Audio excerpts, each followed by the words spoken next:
Bonjour à tous. L'envie m'a pris de faire une vidéo, donc que j'ai intitulée, comme vous pouvez le voir, Mon œil naturel. Alors, il y a deux sens à ça. C'est le cas de le dire, un clin d'œil en fait, quand on est enfant, souvent on utilise cette expression genre Eh, mon œil. C'est-à-dire, tu me la fais pas, ok, c'est bon, j'ai compris que tu me mens, tu essayais de m'entourlouper, etc. Donc il y a déjà cette version-là. Et puis, il y a mon œil naturel, c'est-à-dire ma version, finalement, ma version un petit peu, on pourrait dire, naturopathique de la situation, ma vision. Voilà. Alors, je pense que c'est intéressant de conjuguer les deux et aussi de cette notion de naturel, c'est quelque chose qui englobe. On essaye d'avoir, de manière générale, quand on a une personne en face de nous, on ne voit pas que la douleur, par exemple, à son pied. On ne va pas prendre son pied et le séparer du reste. On ne va pas prendre son bras et le séparer du reste. On va considérer son corps et son esprit en entier et essayer de voir les interrelations qu'il y a entre. Donc ça, c'est quelque chose qui me semble vraiment intéressant, c'est-à-dire d'essayer d'avoir un regard le plus large possible. Et cela évite de se focaliser aussi sur des faux problèmes. Ça, c'est très intéressant, parce qu'on aurait tendance à se focaliser sur quelque chose qui, en fait, n'est pas la cause du problème. Donc ça, c'est à prendre en compte. Cette espèce de segmentation de l'être humain, en fait, aujourd'hui, se voit à grande échelle. Voilà, donc ça, c'est vraiment l'œil naturel. Et surtout aussi, oui, j'allais oublier, mais quand on a multitude comme ça d'informations qui nous arrivent, qui nous sont balancées tous les jours, à tort et à travers, ces informations, il faut savoir que la plupart du temps, justement, elles sont sorties du contexte. Donc, on nous balance des trucs, mais en fait, c'est sidérant parce que c'est sorti d'un contexte global, j'ai envie de dire, d'un milieu, d'un écosystème. Donc ça revient à ce que je disais aussi au départ, c'est-à-dire qu'on va, par exemple, quelqu'un qui a mal au pied, on va prendre son pied, puis on va traiter uniquement son pied. Voilà, on va se focaliser là-dessus. Vous voyez un petit peu ?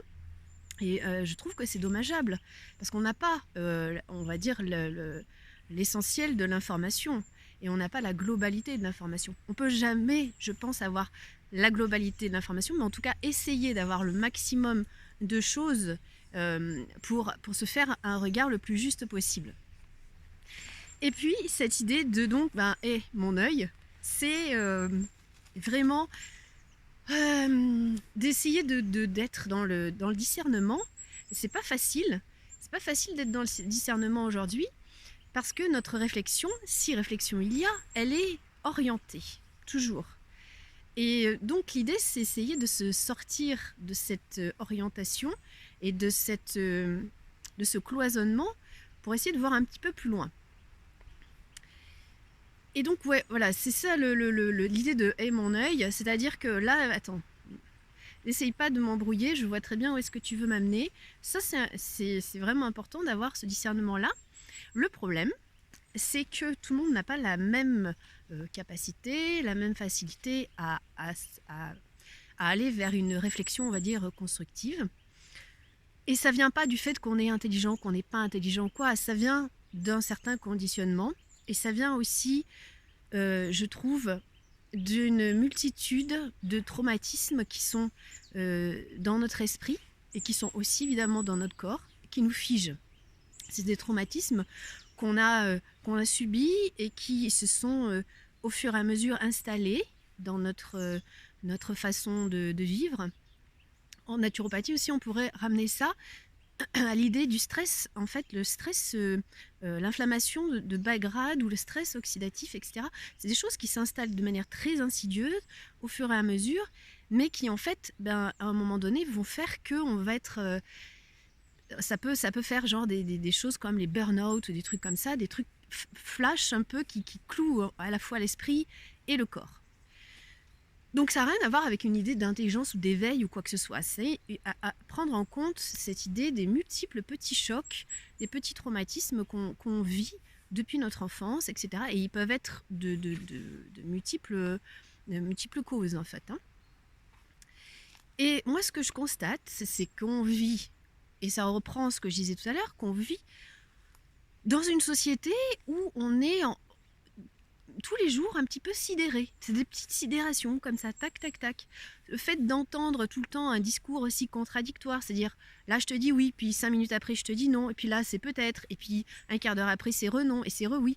En fait tout ça, ça amène des petits chocs traumatiques parce que l'être humain est perdu dans sa réflexion et il ne sait plus, en fait, il ne sait plus.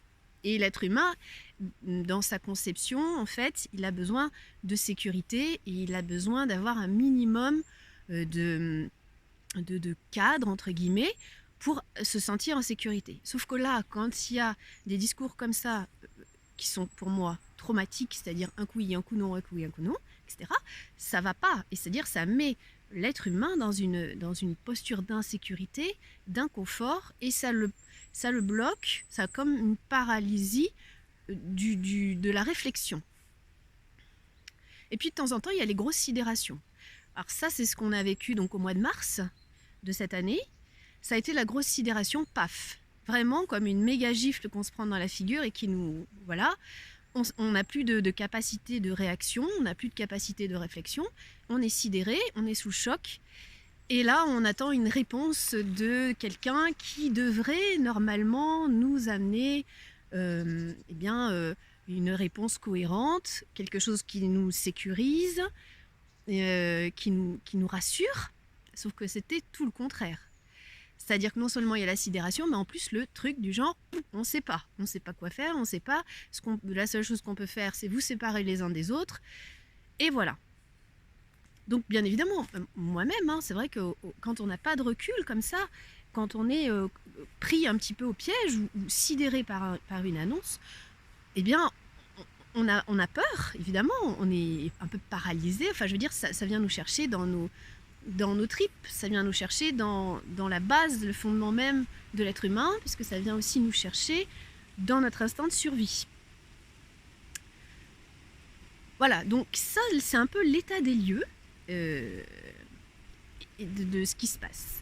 Sauf qu'aujourd'hui, on essaye, alors c'est un grand mot, mais on va dire, les personnes qui sont censées nous amener des réponses ou nous mettre en sécurité n'ont pas changé leur manière de faire. Et donc ça marche que par la sidération. Comme ça, c'est la gifle, tu tais, tu vas dans ta chambre et je veux plus t'entendre. Voilà, c'est ça. Sauf qu'aujourd'hui, on est quand même quelques mois plus tard, on a eu du recul, on a des gens qui nous ont expliqué ce qui se passait. Mais moi, ce que je constate, c'est qu'il y a toujours la même sidération. C'est-à-dire que pour la grande majorité des personnes, il y a cette espèce d'hypnose, de trucs comme ça, qui fait que, ça y est, c'est reparti. Et hop. Et donc, c'est la residération. Pourtant, aujourd'hui, on a du recul par rapport à tout ça, on a des éléments, on a des gens qui nous expliquent les choses aussi.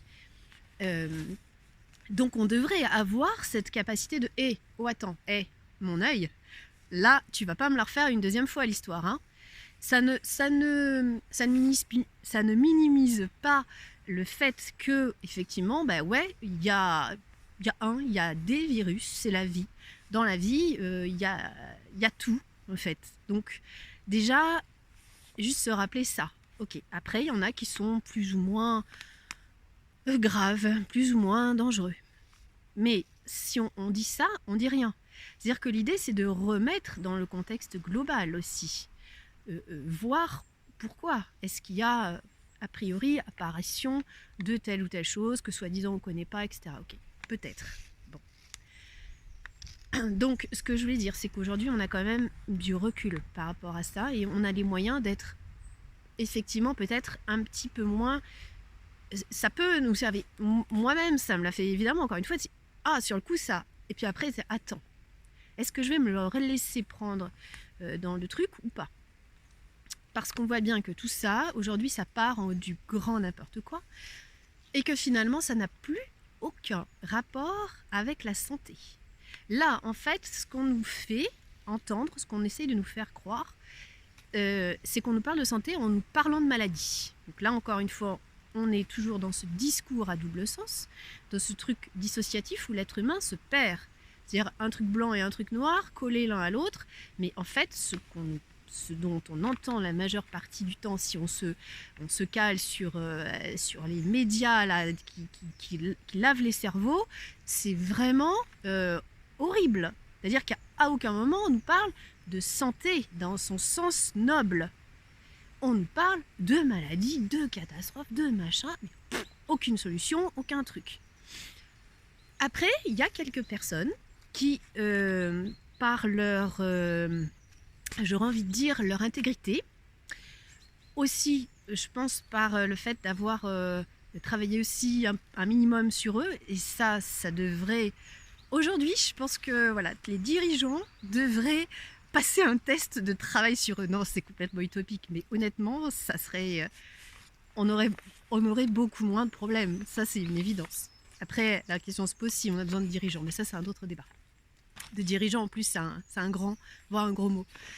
Mais bref, donc aujourd'hui, on a quand même des scientifiques, des avocats, des médecins engagés qui font honneur.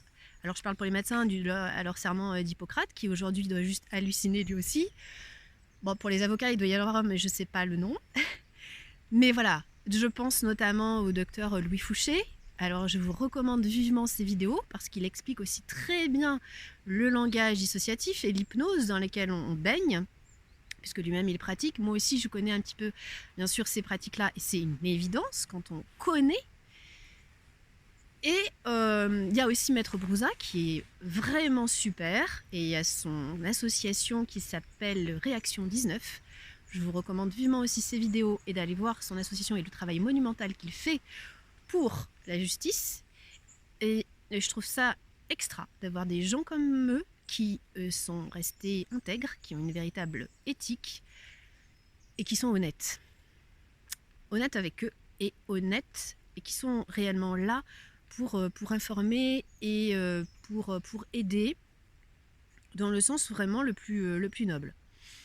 Et aujourd'hui, je sens qu'il y a un effet papillon qui arrive et ça, c'est génial parce qu'il y a vraiment comme une sensation d'un truc, tiens là, il y a quelque chose d'amorcé dans un retournement. C'est-à-dire que il va y avoir un changement, je pense, hein, il y a un changement qui s'opère dans le côté de la peur qui va changer de camp. Pour moi, c'est ça. Alors, c'est vrai que c'est un peu dommage de parler comme ça, de cette idée de peur et tout ça, mais à un moment, il faut voir les choses de manière lucide aussi. Voilà. Donc c'est un petit peu ça que je voulais aborder. Et puis il y a aussi cette histoire par rapport aux enfants. En fait, on entend très peu, enfin je sais pas, après c'est peut-être pas mon job, hein, c'est plus peut-être le job des psychologues ou je sais pas, mais pour avoir étudié un petit peu des trucs comme ça, des aspects de la psychologie humaine, je veux dire, ça paraît une évidence, c'est-à-dire de voir que en fait les gens qui nous gouvernent sont eux-mêmes blindés de traumatismes, donc évidemment des traumatismes vécus pendant l'enfance et qui sont eux-mêmes en fait restés bloqués à certains endroits, ça s'est cristallisé dans leur corps. Et en fait, ce qu'essaie de faire de manière spontanée un être humain, quand il est pas bien, quand il est comme ça, il porte plein de fardeaux, à un moment donné, il peut plus porter des fardeaux, donc il veut les faire porter à l'autre. Donc c'est ce qui se passe aujourd'hui en fait. On est face à des gens qui sont blindés de trauma et qui essayent de faire porter aux autres leur propre trauma. Et ça, c'est important de le voir parce que ça reflète aujourd'hui en pleine lumière tous les effets délétères de cette notamment Alice Miller en parle très bien dans ses bouquins de la pédagogie noire, c'est-à-dire la violence mais pour ton bien. C'est-à-dire je te file une gifle, oui mais tu comprends, si je te mets une gifle c'est parce que t'as pas été gentil ou parce que tu m'as pas obéi, mais c'est pour ton bien, c'est pour que tu comprennes. Donc violence associée à un soi-disant amour, puisque pour un enfant, l'adulte est idéalisé, il est un petit peu le garant de sa survie. Quand on est nourrisson, quand on est enfant, on dépend de ses parents pour boire, pour manger, etc. Donc notre survie dépend d'un adulte en face de nous. Si cet adulte ne répond pas à nos attentes, on meurt. Ça, c'est inscrit en nous, en fait. Hein. Si on crie et qu'on a mal ou quoi et qu'on n'a personne pour secourir, bah, au bout d'un moment, peut-être que l'enfant va plus crier, mais en tout cas, ce trauma va rester en lui. Donc, on voit bien que cette pédagogie noire, donc du genre « c'est pour ton bien », le fameux « c'est pour ton bien », à partir de là, on peut tout faire accepter aux gens et aux enfants. Je te maltraite, je te violente, mais c'est pour ton bien. Mais l'idée, c'est pas de pointer le doigt vers quelqu'un ou d'accuser. L'idée, encore une fois, c'est de voir le truc dans sa généralité et de voir que tout ça, c'est transgénérationnel. C'est-à-dire que c'est en héritage, quoi. Mais au bout d'un moment, cet héritage est tellement violent et tellement malsain qu'il devient insupportable. C'est plus possible pour un être humain, ça pète, quoi. Ça explose. Et j'ai l'impression qu'aujourd'hui, c'est ce qu'on voit à grande échelle. Voilà. Comment des gens traumatisés dans leur enfance en arrivent à un point où ils arrivent à un certain pouvoir, entre guillemets, que peut-être, en fait, c'est aussi une sorte de reprendre possession de soi en essayant, quoi qu'il en soit, d'essayer comme ça, de reprendre possession un peu de part de soi qui ont été maltraités, en faisant porter aux autres et en faisant exactement la même chose aux autres, en les sidérant, en les maltraitant, en leur faisant croire que c'est pour leur bien, etc. On voit bien, là je veux dire, c'est clair, mais une évidence. Faire porter, bâillonner des enfants à l'âge de 6 ans, vous croyez vraiment que c'est un principe de santé ? Est-ce qu'à aucun moment ce truc-là a été prouvé s'il faudrait des preuves scientifiques ou que ce soit à aucun moment ? Et même l'histoire du masque, je ne vais pas refaire le truc, mais bien entendu que ça n'a pas de sens. C'est du non-sens total dans tout ça là. Donc, pour moi, ça passe par l'information juste et par, comme ça, d'essayer de semer des graines pour que, en fait, il y ait une ouverture des yeux. Mais c'est compliqué. C'est compliqué. Pourquoi ? Parce que quand on est enfant, on ne peut pas croire que l'adulte ou nos parents peuvent nous faire du mal. Donc, on accepte. Et l'enfant accepte cette violence. Et il l'associe même des fois à l'amour. Vous voyez le truc ? C'est pour ça qu'on en est là aujourd'hui. C'est pour ça que tant de gens, et je comprends complètement, c'est pour ça que tant de gens sont dans l'incapacité de réaction. Parce qu'il n'y a pas eu ce travail de fait sur la propre enfance. Et faire un travail sur sa propre enfance, c'est accéder à sa propre vérité. C'est arrêter d'idéaliser les parents. Arrêter d'être ce petit enfant qui idéalise encore quelqu'un au-dessus. Qui pense qu'il fait pour son bien, mais qui en fait est en train de le violenter. On voit là, en fait, à quoi ça répond dans nos traumas et dans nos traumas collectifs. Donc ça, c'est vraiment super important de le voir pour aussi mettre quelque part de la douceur envers tout ça. Vraiment. Et de comprendre dans quel état est l'être humain aujourd'hui, dans quel état sont les sociétés gangrénée par ce fameux « c'est pour ton bien » et cette fameuse pédagogie noire qui hante depuis des générations les enfants et les adultes, qui ne font que reporter, en fait. Et il y a autre chose aussi que je voudrais dire, c'est que je commence, moi, vraiment à en avoir ras-le-bol de certains discours spirituels gnangnan, là, et de certains soi-disant qui mais moi je vois passer des trucs, mais c'est fabuleux de conneries. Genre, je sais pas quoi, je canalise machin, maître truc, qui dit ça et qui dit ça. Pour des gens qui se disent dans l'instant présent, ils prédisent des trucs. Moi, je vois passer des trucs genre, oh là là, attention, on m'a dit, j'ai entendu, mes guides m'ont dit qu'il y allait y avoir des coupures d'électricité et des machins et tout. Mais qu'est-ce que c'est ? Est-ce que c'est être bienveillant, ça ? Non, mais c'est ridicule. Je veux dire, et ça met, encore une fois, c'est des petites sidérations. Et ça met les gens dans la peur. Et tout ça, c'est dit par des gens qui se disent, soi-disant, éveillés, être de lumière, machin. Mais stop, pitié, stop, quoi. Et là, on voit bien, encore une fois, qu'est-ce qu'ils veulent se prouver, ces gens ? Qu'est-ce que c'est que ça ? mais c'est n'importe quoi. Donc là, il faut vraiment être méfiant et puis dégager tout ça, quoi, parce que ça va pas, en fait. C'est pas possible de rester dans des machins comme ça. C'est dépassé, c'est désuet, quoi, vraiment complètement désuet. Espèce de discours prophétique, là, c'est bon. Non, on est dans l'instant présent, bah ok, on est dans l'instant présent, alors faudrait savoir. Et dans l'instant présent, qu'est-ce qui se passe? Ben voilà, c'est un petit peu ce que je viens de dire, c'est quoi? C'est un état des lieux de manière générale. Et voilà, et à partir de là, qu'est-ce qu'on fait? Ça, c'est la grande question. Alors, qu'est-ce qu'on fait? En fait, c'est déjà, pour moi, des prises de conscience individuelles. Et ça peut que passer par ça. Des prises de conscience individuelles. Et c'est vraiment l'effet papillon ou le fameux colibri. C'est vraiment 1 plus 1 plus 1 plus 1. Et à un moment, tiens, dis donc, ah ouais, là, il va se passer quelque chose de chouette. Parce que tout ce qui est inutile, tout ce qui nous a fait du mal jusqu'à présent, tous ces discours-là, toute cette pédagogie noire, toute cette violence, le fait d'en prendre conscience, eh bien, ça va permettre quand même déjà d'ouvrir les yeux. Le truc, c'est que des fois, ça peut faire très peur. Ça fait peur, en fait. Ça fait peur, ça va toucher la structure, vraiment, notre structure. Mais je crois qu'aujourd'hui, s'il y a une peur à dépasser, c'est celle-là. Et faut pas avoir peur, finalement, parce que c'est vraiment pour ressortir plus sain. C'est vraiment aller voir dans nos racines. Et puis, aller voir dans nos racines pour permettre de dégager certaines croyances et certaines choses qui n'ont plus lieu d'être.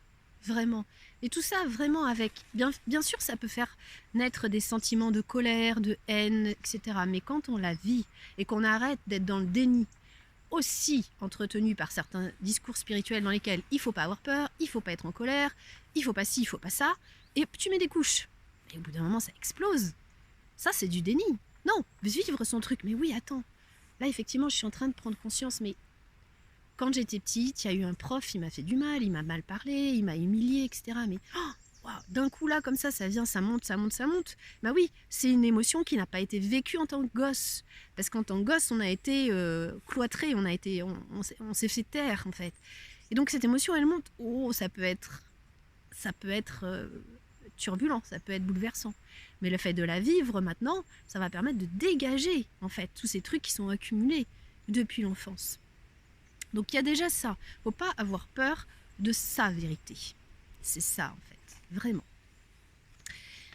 Et il y a aussi cette idée de... Bon là on parle de l'enfant, mais il y a un truc très courant dans les espèces de trucs spirituels là, c'est oh là là, retrouve ton enfant intérieur, c'est que la joie, c'est que l'innocence. Certes, c'est vrai à la base, mais cet enfant intérieur qui est en nous aussi, il a ses frustrations. Il a ses colères qu'il n'a jamais pu exprimer. C'est ça qu'on veut voir. C'est pas le truc cucu-gnangnan là de l'enfant intérieur, super. Non, non, il y a les deux choses à voir. Et c'est lui donner la possibilité justement à cet enfant intérieur de enfin se libérer de ça. Ce qu'il n'a pas pu faire quand il était gosse, il le fait maintenant en tant qu'adulte. Voilà. Je vous conseille aussi les vidéos de Marc-André Coton, qui est absolument super et qui parle très bien de la psychogénéalogie aussi, et qui a fait des conférences sur certains chefs d'État en tout cas, en voyant leur enfance, en analysant leur enfance et en voyant comment aujourd'hui toute leur enfance, la violence qu'ils ont subie dans leur enfance, les a amenés à être comme ça. Les dictateurs ou autres, bon bien sûr sur Hitler il y en a eu plein, mais son regard est très intéressant. Et je trouve que ça amène, sans minimiser, mais ça amène quelque part de la compassion. Tu peux que, quand tu vois ça, tu peux que avoir de la compassion, même à un moment donné, un peu de pitié ou quoi pour cet enfant. Pas pour l'adulte aujourd'hui, parce que l'adulte, normalement, il devrait être responsable, il devrait avoir fait ce travail pour lui. Donc c'est pas pour l'adulte, et je minimise pas, en fait, ce que l'adulte fait subir aux autres. Mais l'enfant intérieur qui vit en cet adulte, t'as envie de lui dire, mais waouh, je comprends ta souffrance et je comprends pourquoi t'en es là aujourd'hui. Dernière chose, voilà, quand je disais tout à l'heure, en fait, on nous parle de maladie, mais on ne nous parle pas de santé. Donc, évidemment, on nous sort les trucs des contextes. C'est-à-dire qu'il y a ci qui se passe, il y a ça, c'est très grave, etc. Mais ouais, mais aujourd'hui, on en est là pourquoi? Moi, je ne dissocie pas le terrain, le sol, là, sur lequel j'ai mes pieds, là, de nos terrains humains. Aujourd'hui, on voit bien qu'on arrive à saturation. Moi, par l'intermédiaire de mon magazine là, que je fais, depuis le mois d'octobre, j'ai rencontré quand même des jeunes, des gens d'un peu de tous les âges qui sont dans ce milieu de l'agriculture et qui font à leur échelle des choses merveilleuses pour justement travailler autrement, faire construire autre chose, dans un respect du terrain, du sol, et notamment dans cet aspect d'arrêter de violenter le terrain par du labourage excessif, par des engrais, par des pesticides, par tout ça en fait. Mais en fait, c'est la même chose qui se passe dans nos corps. C'est-à-dire que si on regarde bien, on est en permanence en train de meurtrir notre terrain, notre terreau, ce qui nous constitue. On le meurtrit par plein de choses, par des médicaments, par de la mauvaise bouffe, par plein de choses. Et tout ça va de pair. Donc moi je sens le truc qui est en train de changer aujourd'hui et j'y crois vraiment, vraiment, j'ai envie de me focaliser là-dessus parce que de toute façon, je pense pas qu'il y ait d'autres solutions. Et donc ce qui est primordial, c'est vraiment de remettre de la conscience aussi dans ce que l'on mange, de voir que si aujourd'hui il y a autant de maladies, parce qu'on nous parle des virus, des trucs, mais il faut voir quand même les dégâts de l'inflammation, donc de Bagra dont je vous parlais au début, avec les cancers, les diabètes, les trucs, le surpoids et tout ça, mais ça modifie complètement le terrain en fait. Et donc évidemment, il y a une faiblesse au niveau du système immunitaire et évidemment, l'être humain devient beaucoup plus fragile, entre guillemets, à tout ça. C'est pas un hasard. C'est pas un hasard. On essaie de nous faire croire des trucs comme ça, mais non. Si on essaye de comprendre un tout petit peu le vivant dans sa globalité, ben on est là, mais oui, finalement, c'est logique. Moi, quand j'ai des gens qui viennent me voir, en fait, qui sont perturbés par ce qu'ils ont et tout ça, quand je leur amène le truc, que je leur dis, mais vous voyez, en fait, c'est logique. Tout de suite, c'est, ah ouais, finalement, c'est peut-être pas si grave parce qu'il y a des moyens de faire autrement. Et oui, il y a des moyens de restaurer son terrain. Il y a des moyens de changer ses habitudes, qu'elles soient alimentaires ou autres. Et le système immunitaire, voilà, il y a des choses toutes simples.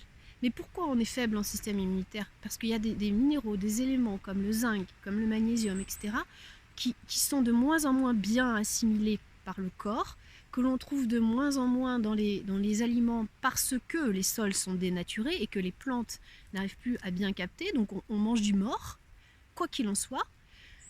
Donc l'idée, c'est vraiment de se focaliser et d'acheter responsable. Ça, c'est un peu un slogan, mais acheter responsable dans le sens où, eh bien, à qui est-ce que je fais confiance pour choisir mon alimentation?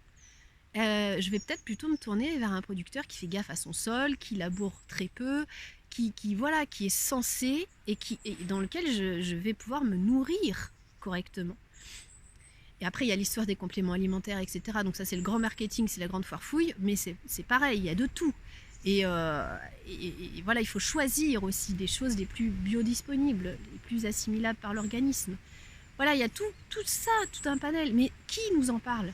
Qui nous parle du microbiote? Qui nous parle aussi à la base du microbiote de la mère qui transmet à son enfant, etc. C'est la même chose. La pollution transgénérationnelle des traumas, là il y a la pollution aussi transgénérationnelle du microbiote qui a été hérité par-ci, par-là de la mère et qui transmet à son enfant. On est dans la même chose. Et donc évidemment, si la mère ne se nourrit pas bien, s'il y a le tabac, s'il y a tout ça, la pilule, on n'en parle pas, les contraceptifs, évidemment qu'on n'est plus dans quelque chose de sain. Et évidemment que les gamins, ils en héritent. Donc déjà, ils ont quand même pas mal de choses d'héritage, mais en plus de ça, les adultes, soi-disant qui devraient prendre soin des enfants, leur font porter leur propre fardeau. Donc là, c'est vraiment pour moi l'heure du positionnement. Et de voir la stupidité des choses qui sont mises en place, vraiment ouvrir les yeux sur ça, quoi, par la sidération, mais à quoi on en arrive? On en arrive à nous faire remplir des attestations qui nous autorisent de sortir ou de faire quoi. Mais si on ouvre les yeux, on se dit, mais qu'est-ce que c'est? On ne s'est jamais vu ça. Mais c'est accepté parce qu'il y a ce discours sidérant. Voilà, donc à partir de là, on dit, mais waouh, la manipulation, elle est énorme. Donc pour moi, aujourd'hui, c'est vraiment chacun, à sa manière, mais doit se positionner et vraiment oser dire non. Et ce non, je vois à quel point il est difficile. parce que enfant, eh ben, on a été brimé dans notre non. Et on n'ose pas remettre encore trop en question l'autorité. Certains, oui, mais il faudrait que ce soit la grande majorité. À un moment donné, je dis pas de mettre en question toute forme d'autorité, mais quand on sent, et mon œil, que c'est malsain ou que c'est pas du tout pour mon bien, là on dit non et on se positionne. Quand on voit des trucs aberrants qui n'ont aucun sens, eh bien on a juste à dire ben non, non, j'accepte pas, j'accepte plus ça. Voilà. Eh ben, j'espère en tout cas que cette vidéo aura été éclairante. En tout cas, voilà, c'est vraiment... il y a un moment donné, on est aussi des fois, on se retient un petit peu, on n'ose pas trop, mais là je sens qu'il y a quand même des voix crédibles qui se lèvent et j'ai envie aussi d'apporter la mienne parce que je trouve ça vraiment important de sortir de cette confusion, de cette dissociation dans laquelle on nous met et de cette sidération. Et ça me semble, ouais, vraiment maintenant. Du coup, là, c'est le maintenant. Voilà, je vous dis à très bientôt.